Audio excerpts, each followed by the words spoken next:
All right, so St. Petersburg, Florida, what does it really have to offer?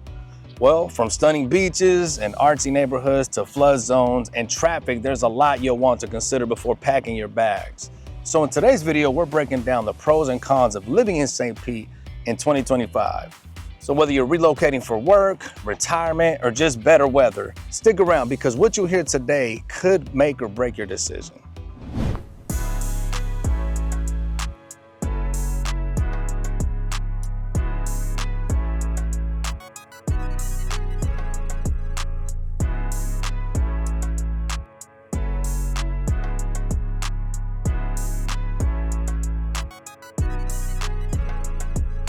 Hello, I'm Shanika and this is my husband Saul, and together we're the Hernandez team.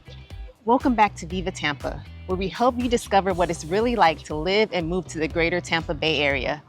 From covering popular cities like St. Pete and Tampa, to breaking down housing costs, schools, and everything in between, our channel is your go-to relocation guide. Make sure you check out our other videos for even more insights. That's right. If you're considering a move and want help figuring out which part of Tampa Bay fits your lifestyle best and your budget, give us a call. You can text or email us. We work with people just like you every week, and we'd be honored to guide you through the steps. Y para todos mis latinos, también hablamos español. Now, let's dive into the real pros and cons of living in St. Pete. So one of the best parts about living in St. Pete is the culture. You got world-class museums like the Dolly Museum, the Museum of Fine Arts, and the Florida Holocaust Museum. Now, downtown St. Pete is colored in colorful murals, indie galleries, and art walks every month. So if you're into art and just love that type of culture alone, like my wife, then you'll love it. I mean, I mentioned this in several videos. If you haven't been subscribed to our channel and watching our videos, I mention it all the time. St. Pete is just something different. It's something about the culture there, the feel, the energy.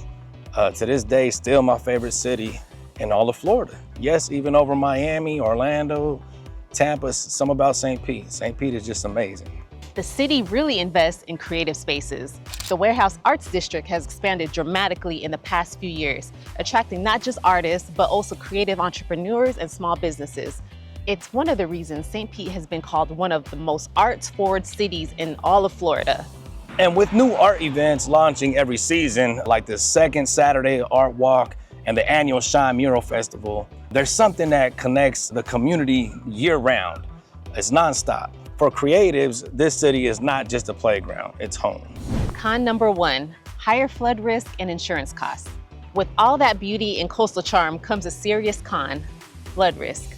A 2025 FEMA flood zone update still places large portions of neighborhoods like Shore Acres, Coquina Key, and parts of Old Northeast in high-risk zones. And that obviously translates to rising insurance premiums, right? So the average homeowner in a flood-prone part of St. Pete is now paying approximately $3,100 to like $4,200 annually for combined insurance. It's a lot of money. And some carriers have exited the Florida market entirely, making options even more limited. Even with city efforts to modernize infrastructure, like the new seawalls and pump stations in Shore Acres, the cost of living with this risk is something to plan around. If you're buying, always request an elevation certificate and budget for those extra premiums. Now, another pro, in my opinion, right, is the amazing outdoor lifestyle. St. Pete is unmatched for outdoor lovers, and that's us. We love being outside. Even in the heat, we've kind of gotten used to the whole humidity thing. Yeah, here we are in the summertime. We're here in the summertime filming this video for you, and it's a little humid, but not as bad today. Overall, I think it's like high 70s, I think because there's low like 80s. some shade, like some cloud cover. Yeah, that's probably what I think that's helping. Maybe all these beautiful palm trees as well, right? But with more than like 2,300 acres of parkland, 150 plus city parks, and miles of bike lanes, staying active comes naturally in St. Pete. Boyd Hill Nature Preserve offers hiking trails and wildlife, while Vinoy Park hosts music festivals and weekly yoga classes by the bay. I mean, what more could you want, right? Now, don't forget the beach access. St. Pete Beach was ranked one of TripAdvisor's top 10 beaches in the US in 2024. And locals love spots like Fort DeSoto Park and Paso Grill for quiet getaways and kayaking. Now, the city also invested in expanding the Pinellas Trail Loop, now stretching over, I think, 75 miles for bikers and joggers. Plus, the newly developed St. Pete Pier district is a family favorite, blending green space, shops, art, and even a discovery center for kids, I believe. And with an average high of 73 degrees in winter and 90 degrees in summer, year-round sunshine fuels the outdoor lifestyle that so many people move here to enjoy. Now here's another con, right? The cost of living. So let's talk about money. The cost of living in St. Pete has risen a lot, actually. The median home price in early 2025 sits at around, I believe, $465,000. And rental prices have surged too. I think one-bedroom apartments in downtown or Grand Central now average about $2,000 to $2,300 per month. Utilities have also jumped. With electric rates increasing about 12% since 2023, many residents now pay between $250 to $400 a month in utilities, especially during the hot season. Groceries, dining, and entertainment costs are also up. Yeah, definitely. I mean, they're going down a little bit, but not impactful, right? Like, it's really, you can still tell everything's high. I seen eggs maybe dropped about 50, 75 cents or something like that, but still pretty high. We need to get back to what it used to be. So like, for context, right? A meal for two at a mid-tier restaurant used to be about 60 bucks or so. Now it's closer to 90. A basic grocery bill for a family of four is easily $1,200 a month. Health insurance and childcare costs are also on the rise as well. I mean, I could just tell you just from our experience, right? It's 6 of us, me, my wife, and our 4 daughters. And I could tell you sometimes we spend about a good maybe $220 to $250 a week on groceries. So that alone should kind of give you a perspective of what it costs out here to get groceries. That's crazy, man. Anyway, just thought I'd share a little fun fact about us. Fun fact. Yeah, it's a fact. It's fun. It's fun. Bottom line, a comfortable lifestyle in St. Pete now requires a household income of about $110,000 to $130,000 annually. That's not to say you can't make it work with less, but flexibility definitely gets tighter. Now, here's another pro, right, is the walkable downtown and growing economy. Now, St. Pete has become one of Florida's most walkable and dynamic areas. With over 120 restaurants, 30 plus breweries, and the new Edge District developments, you can enjoy everything from live music to farmers markets without getting in your car, really. We've done it. We've gone to St. Pete downtown, parked the car, walked for about 2-3 hours, and got to see a lot, got to do a lot. I mean, it's really walkable friendly. Yeah, and isn't there like a trolley? Yeah, like that takes you around downtown and like to the beach. Yep, we didn't take the trolley, but we enjoyed the walk. Yeah, but our friend Julia, who used to live in downtown St. Pete, she used to take it all the time to get her around Shout car. out to Julia. How you doing, Miss Sullivan? We miss you out here. Yes. Economically, the city is booming. The St. Pete Innovation District has attracted startups in fintech, health tech, and marine science. Companies like Dynasty Financial Partners and ARK Invest have chosen St. Pete as their headquarters. Plus, Johns Hopkins All-Children Hospital continues to expand, creating more healthcare jobs. The city's unemployment rate is holding steady at around 3.5%, and job growth projections for the next 10 years are close to 36%. And with co-working spaces, tech hubs, and creative incubators popping up, this is one of the few cities in Florida where you can live, work, and play in the same 10-block radius. Now, another con, right, is obviously traffic and limited transit options, but that same popularity brings congestion. Traffic on I-275, 34th Street, and 4th Street during rush hour can be a headache. Definitely, we've been through it. We're just warning you guys. Now, travel time across the city has increased by about 20% compared to 2019. Now, I know you're thinking, that's 5-6 years ago, I get it. But just showing you the difference, right? And that increase, that travel time across the city. Yeah, as more people have moved since 2019, traffic has gone up. Big time. The Sunrunner Bus Rapid Transit line has helped connect the beach to downtown. But if you live farther out, like in Gulfport or Lealman, you'll need a car. And while biking is an option downtown, it's not ideal in less urbanized neighborhoods. Now, free parking is rare in downtown. And garages now charge about $3 to $5 per hour during peak times. Monthly permits in residential zones can cost up to $85. Another FYI for you guys. Fun fact, right? For a metro area of nearly 270,000 people, public transit is still catching up. It's one of the few downsides of such a vibrant, fast-growing community. So now let's recap the pros.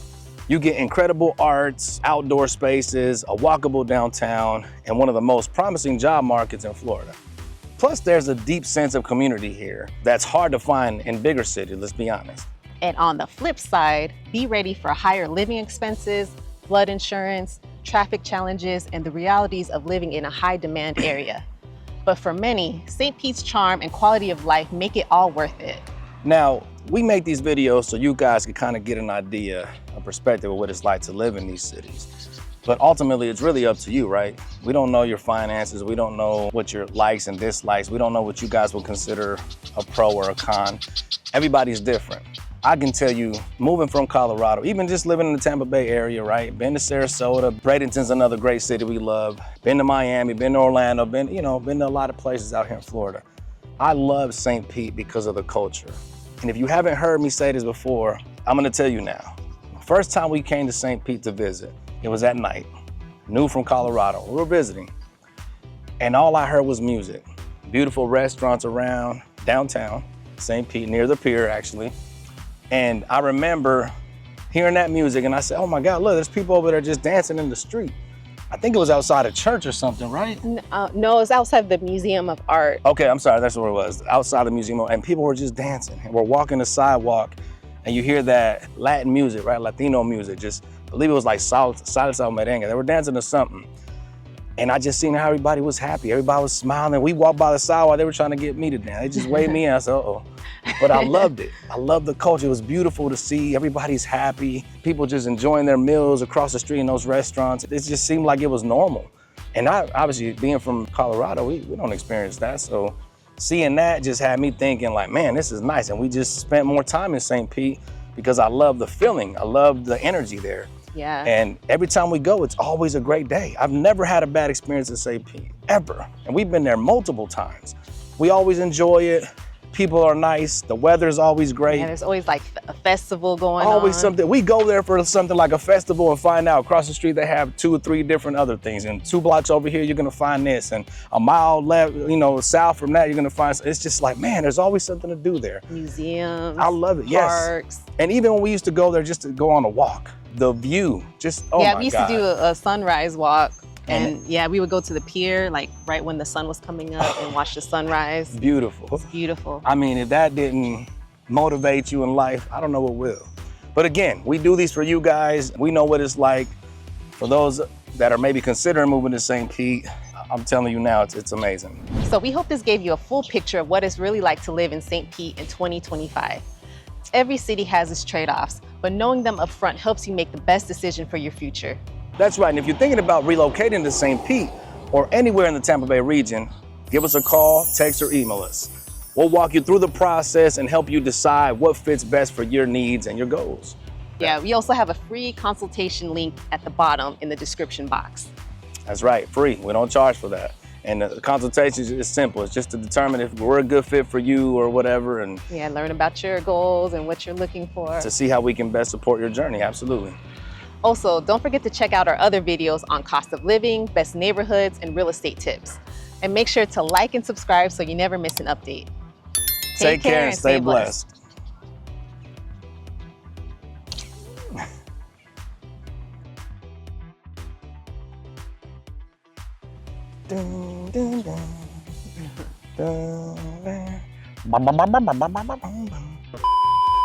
But just keep going, babe. Okay, well, just keep going. I know, but it's okay, babe. Come on, we're human, babe. We're gonna turn. You act like you're fucking gonna crash or something. Utilities have also jumped with the... Sorry, babe. The music had me going. Man. The music had me going. I can't dance.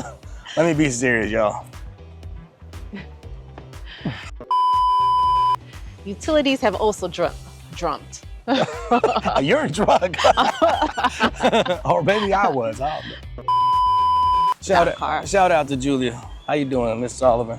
We miss you out here. Yes, she's out in Ohio right now. What a mistake that was. You know what? I'm sorry to the Ohio people. Love and respect for y'all, to you guys, but come on now. The Sunrunner rudder. I keep saying rudder.